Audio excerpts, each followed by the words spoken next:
Hi friends, రోజు evening snacks తింటాం అయితే అలవాటైపోయింది. ఇంకా అందుకే నిన్నేమో అరటికాయ బజ్జీ చేసాము. ఈరోజేమో ఉల్లిపాయ పకోడీ చేద్దామని చెప్పేసి శనగపిండి కొంచెం తీసుకొని దానిలో సాల్ట్ కొంచెం సోడా వేసేసి దానిలో ఆనియన్స్ కొంచెం బారుగా కట్ చేయాలి. ఎందుకంటే పకోడీ ఇదైతే మెత్తటి పకోడీ, గట్టి పకోడీ అయితే జారుగా కలుపుకోకూడదు. మెత్తటి పకోడీకి మాత్రమే కొంచెం జారుగా కలుపుకోవాలి. ఉల్లిపాయ టేస్ట్గా ఉండాలంటే ఇంకా పిండిలో వేసి బాగా మిక్స్ చేయాలన్నమాట, బాగా కలపాలి. అప్పుడే ఆ పిండి అనేది ఉల్లిపాయలకి పడుతుందన్నమాట.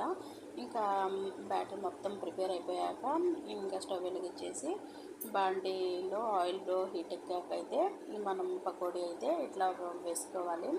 చూసారా కలర్ ఎంత చక్కగా వచ్చిందో. ఎంత కలర్ వచ్చే వరకు అయితే ఉంచాలన్నమాట. మంచి రంగు అయితే వచ్చింది. ఇంకా దీన్ని తీసుకొని ఒక ప్లేట్లో టిష్యూ పేపర్ వేసి దాని మీద అయితే సర్వ్ చేసుకోవాలి. ఈవినింగ్ తినేసి టీ తాగే అలవాటు ఉన్న వాళ్ళకి టీ తాగేస్తే ఈవినింగ్ హ్యాపీగా గడిచిపోయింది అనమాట. ఇంకా మా ఇంట్లో అందరికీ టీ తాగే అలవాటు అయితే ఉంది.